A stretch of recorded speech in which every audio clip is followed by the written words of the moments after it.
अस्सलाम वालेकुम, मैं हूं इजाज शरीफ और आप देख रहे हैं क्यों न्यूज। चेयरमैन पीटीआई के इमरान खान ने न्यूज कॉन्फ्रेंस करते हुए उन्होंने कहा है कि मुझे 4 गोलियां लगी, वजीराबाद या गुजरांवाले में हमला होगा, मुझे एक दिन पहले मालूम था। ये समझेंगे उन लोगों का जिन्होंने हमला किया है, उन लोगों ने ये सोचा था कि ये शायद मम्मी डैडी पार्टी हैं, तो ये डर जाएंगे और यहां से यानी कि ये धरना खत्म करके चले जाएंगे। और लेकिन इसी चीज पे हुकूमती बयान भी आया। मरियम औरंगजेब ने कहा है कि अगर इमरान खान को पहले से मालूम था कि जी उन पर हमला होने वाला है तो उन्होंने आवाम की जान खतरे में क्यों डाली। हालांकि वो तो कब से इमरान खान कहते आ रहे हैं, इमरान रियाज को देखने वो कब से कहते आ रहे हैं। आप लोगों ने ये नहीं देखा कि जो अरशद शरीफ है वो शहीद हो चुके हैं, वो किस बिना पे यहां से चले गए। हालांकि एक पाकिस्तानी है, वेल सेटल, यहाँ पे एक मशहूर आदमी, यानी कि स्टार थे वो, और अभी भी स्टार, अब तो ऐसे स्टार बन गए कि सारी जिंदगी स्टार रहेंगे वो। तो वो कह रहे हैं कि मुझे खतरा है। तो एक आप देख लें कि एक वजीर आजम लेवल का बंदा इस मुल्क में गैर महफूज है, उसकी जान को खतरा है और उसको कानून जो है उसका इंसाफ नहीं दे पा रहा। इस वक्त हमारे आर्मी और दूसरे जजेस को जो है मैदान में उतरना चाहिए। इमरान खान साहब ने भी वाज़े तौर पे कहा है कि चीफ जस्टिस साहब से उन्होंने गुजारिश की है कि को जब 12 बजे अदालतें खुल सकती हैं तो अभी इस वक्त के मौके पे क्यों नहीं अदालतों के बयान आ रहे, और इस वक्त उनकी क्यों नहीं कोई ऐसी कमेटियां तश्कील दी जा रही हैं कि जो इन सब मामलात पे नजर रखे और इनको किसी साइड पे लगाए। हालांकि इस वक्त यही टाइम है, इस वक्त अदारों को बीच में उतरना चाहिए और मुल्क को बढ़ते हुए इंतशार की तरफ जाते हुए रोकना चाहिए। और क्योंकि अवाम ने इम्पोर्टेड हुकूमत को जो है वो बिल्कुल मुस्तरद कर दिया है। अब देखें कि अवाम 80% अवाम जो है एक पार्टी के साथ चल रही है, बाकी तमाम पार्टियों के साथ 20% अवाम है।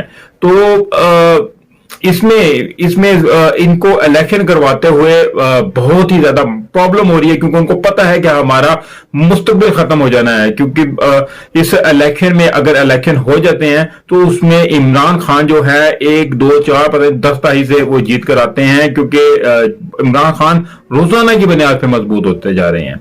और मजीद इमरान खान ने कहा है कि मैं इंशाल्लाह सेहतयाब हो जाऊं, तो मैंने तो सियासत ही रोडों पे की है, तो मैं इंशाल्लाह दोबारा से मैदान में उतरूंगा और सियासत फिर से हम लॉन्ग मार्च निकालेंगे इंशाल्लाह।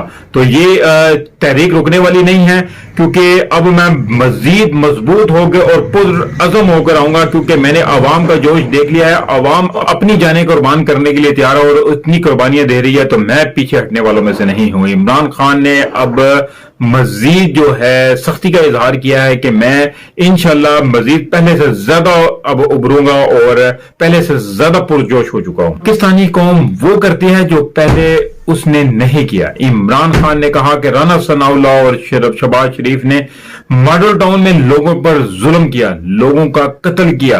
उन लोगों के लिए इंसानी जान कुछ नहीं है। उनका कहना था कि हुकूमत कभी तरीके अदम इत्तेमाद में नाकाम नहीं होती, इसके पास वसाइल होते हैं। सख्त गर्मी में अवाम हमारे जलसे में शरीक होते हैं। इन लोगों के लिए लॉन्ग मार्च जायज था, हमारे लिए नहीं। 90 की दहाई में 2 हुकूमतें करप्शन पर निकाली गई।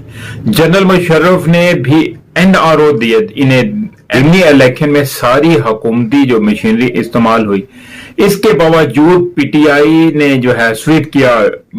यानी कि नजर आ रहा है कि कौम इस हुकूमत को मुस्तरद कर चुकी है। 17 मई के इलेक्शन में इलेक्शन कमीशन ने धांधली की। इलेक्शन कमीशन ने EVM को रोका। लोग जो है जी चोरों को कबूल नहीं कर रहे हैं। इमरान कहना था कि हुदैबिया पेपर मिल्स पर NRO मिल जाता।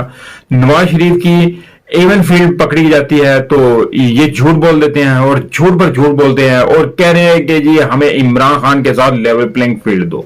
इमरान खान ने कहा कि मैंने जो फ्लैट खरीदा था वो आज से 35 साल पहले खरीदा था और उसके तमाम जो है वो पेपर वो सब वो क्लियर किए हैं। उन्होंने कहा कि मेरे पास इन लोगों की तरह बेशुमार यानी कि बहुत महंगे फ्लैट और इस तरह का मेरे पास कुछ नहीं है कि मैं जो उनको छुपाता फिरूं। इमरान खान का कहना था कि लीगल फंडिंग की जो है हमारे जिन्होंने पीटीआई को जो वो पैसे देते हैं, जो फंडिंग करते हैं, ये लोग उन्हें फोन कर करके तंग कर रहे हैं, उनके लिए मजीद सख्तियां पैदा कर रहे हैं कि ये फंडिंग ही रोक दी जाए। हालांकि ये इलेक्शन कमीशन का काम बनता है कि वो एक तरफा जो है कार्रवाई करने की कोशिश पे लगा हुआ। उसने इमरान खान का कहना है कि उसने कभी आज तक नवाज शरीफ या जरदारी पार्टी है इससे अलावा किसी पार्टी की तो इंक्वायरी की नहीं है, हमारी पार्टी की सिर्फ इंक्वायरी कर रहा हूं। लेकिन ये भी देख लें कि वो तमाम वो क्लियरेंस करते आ रहे हैं और ये झूठे केस बनाते जा रहे हैं। देख लें कि सरेआम उसको, यानी कि जिन्होंने भी मरवाने की कोशिश की इमरान खान को, और पार्टी में जितने भी लोग जख्मी हुए और एक बंदा शहीद भी हुआ, तो इसको देख लें कि अगर इमरान खान के खिलाफ इनके पास कोई छोटा सा भी सबूत होता तो इमरान खान को ये क्या कर देते। इमरान खान ने कहा कि मुझे तोशा खाना केस में लाके फंसाया है और तोशा खाना का मैं सारा रिकॉर्ड तोशा खाना में मौजूद है, वहां से लें जाकर और उसको क्लियर करें। तो और उन्होंने कहा कि अब इस बार मैं इंशाल्लाह ताला जब हाई कोर्ट से बरी होऊंगा तो मैं इलेक्शन कमीशन को घसीटूंगा और उनको बोलूंगा और उनके इज्जत हक का जो है वो केस करूंगा। अब इस जगह पे हमारी फिर अदलिया का या फौज का काम बनता है कि इलेक्शन कमीशन की तरफ नजर डालें कि वो इमरान खान यानी कि पीटीआई के मुख्तलिफ लोगों को तंग कर रहे हैं और उनकी राह में रोड़े अड़का रहे हैं, तो वो क्यों ऐसा हो रहा है, उसको बार बार ऐसा क्यों हो रहा है, उसको चेक करना चाहिए ये क्यों हो रहा है ऐसा, और जो मुल्की मफाद में है उसको बरवेकार लाना चाहिए। यही है हक सच की बात, यही है हक सच की बात, और इसके ऊपर हर पाकिस्तानी आमीन कहेगा। इसके साथ मुझे इजाजत दीजिए, मिलते हैं अगले वीलॉग में, तब तक अपना ख्याल रखिएगा। काइंडली जिस दोस्त ने अभी तक मेरे चैनल को सब्सक्राइब नहीं किया, चैनल को सब्सक्राइब जरूर कर ले और बेल आइकन के बटन को भी जरूर दबा देता कि मेरी हर नई आने वाली वीडियो का नोटिफिकेशन आपको मिल सके।